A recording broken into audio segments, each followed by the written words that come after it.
अमरावतीचे नूतन खासदार बळवंत वानखेडे यांच्या प्रशासकीय कार्यामध्ये नवनीत राणा, आमदार रवी राणा तसेच राज्यसभा खासदार अनिल बोंडे सतत अडचणी आणत असून हस्तक्षेप करतायत।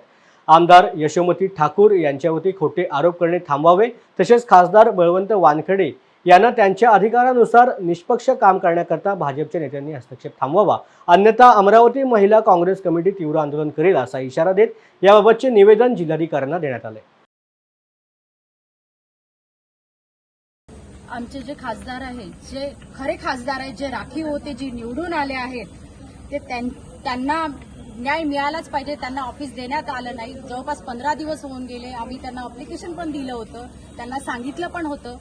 मागच्या खासदार ज्या निवडून आल्या त्यांना दुसऱ्याच दिवशी ऑफिस त्यांना ताब्यात देण्यात आलं। हे आमच्या बुद्धिस्ट व्यक्तीवर हे सरकार अन्याय करत आहे। असं का?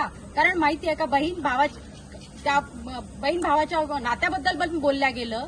बहीण भावाची पाठराखण ही करणारच आहे, भाऊ बहिणीची पाठराखण करणारच आहे। हे नेतृत्व आमच्या माननीय यशोमतीताई यांनी हाती घेतलं होतं आणि शेवटपर्यंत त्या भावाची पाठराखण करणार आहे। मागे रवी राणा बोलले होते की ते चपला उचलतील। चपला का उचलतील? बहीण भावाची सेवा करणं काही वाईट नाहीये, हे चुकीचं नाहीये, हे समजायला पाहिजे। आता या खासदारांनी ढवळाढवळ मध्ये करायचं काही काम नाहीये। आम्हाला आमचं कर्तव्य माहित आहे। आमच्या खासदारांना आमचं काम करू द्यायला पाहिजे। जे खरं राखीव, ज्यांच्याकडे खरं कास्ट सर्टिफिकेट होतं, खरे नेता खासदार आमचे बळवंत भाऊ वानखेडे आहे।